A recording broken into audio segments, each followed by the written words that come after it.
कई बरस पुरानी बात है। टनकपुर नाम के गांव में भीमा नाम का एक शिकारी रहा करता था।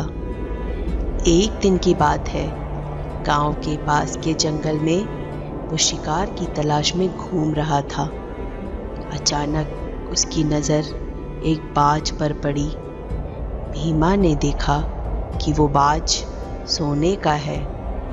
बाज ने जैसे ही भीमा को देखा, वो वहाँ से उड़ के जाने लगा।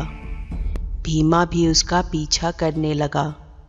उड़ते उड़ते वो बाज जाकर एक पेड़ पर बैठ गया, जिस पर पहले से ही कई सारे बाज बैठे हुए थे। और अजीब बात ये थी कि वो सारे बाज सोने के थे। भीमा ने सोचा, अरे ये कैसा चमत्कार है। आज से पहले तो मैंने कभी सोने के बाज नहीं देखे। अगर मैंने इनमें से एक बाज भी पकड़ लिया तो मेरी तो किस्मत ही खुल जाएगी। ये सोचकर उसने पेड़ के नीचे एक जाल बिछाकर दाने डाले और खुद एक पेड़ के पीछे छिप गया। दाने डालते ही वो सारे बाज दाने पर टूट पड़े और दाने खत्म करके वापस डाल पर जा बैठे। ये देख भीमा को बड़ा अचरज हुआ। अरे भला ये क्या माजरा है, एक भी बाज जाल में नहीं फंसा। चलो दोबारा कोशिश करता हूँ। ये सोच उसने फिर से दाने डाले, लेकिन फिर से वही हुआ। सारे बाज दाना चुग के वापस डाल पर जा बैठे। ये तो बड़ी अजीब बात है। लगता है अब तीर से ही शिकार करना पड़ेगा। वैसे भी बाज जिंदा हो या मुर्दा, मुझे तो सोने से मतलब है। भीमा ने एक बाज पर निशाना साधकर तीर चलाया। वो तीर बाज के आर पार होकर निकल गया, लेकिन बाज को कुछ भी नहीं हुआ। भीमा इस बात से हैरान ही था कि अचानक एक बाज उससे बोला, अरे ओ शिकारी, तुम अपने जाल और तीर से हमें नहीं पकड़ पाओगे, क्योंकि ये सब इस जंगल के शैतान की माया है। वो शैतान इंसानों को सोने के बाज का लालच देकर इस पेड़ तक लाता है और फिर अपनी माया से उन्हें भी सोने के बाज पे बदल के अपना गुलाम बना लेता है। हर अमावस की रात को वो हम में से किसी एक को वापस इंसान बनाकर खा जाता है।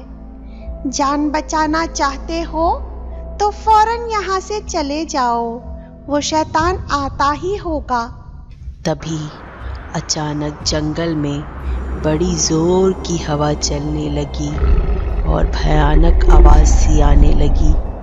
भीमा डर के एक पेड़ के पीछे छिप गया। तभी वो शैतान वहां आ पहुंचा।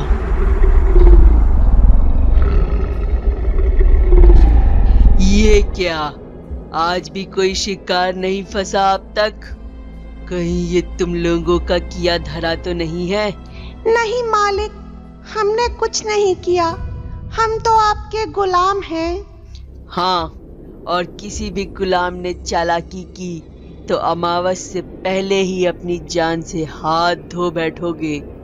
पता है ना, मुर्दों की झील वाले सांप को बाज खाना बहुत पसंद है। हा हा हा हा हा हा। इतना कहकर वो शैतान वहां से चला गया।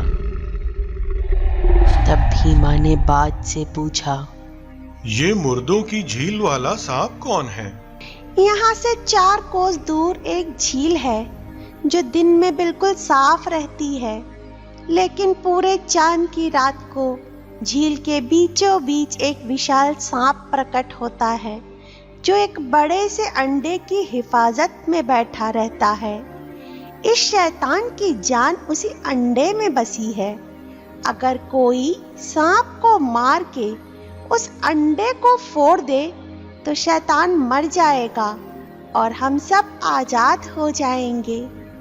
अगर ऐसा है तो मैं ये करने को तैयार हूँ। और आज तो पूरे चांद की रात भी है। ये इतना आसान नहीं है। बुराई को सिर्फ अच्छाई से ही हराया जा सकता है। उस सांप को सिर्फ वही मार सकता है जिसने जिंदगी में कभी झूठ ना बोला हो। ये सुनकर भीमा सोच में पड़ गया।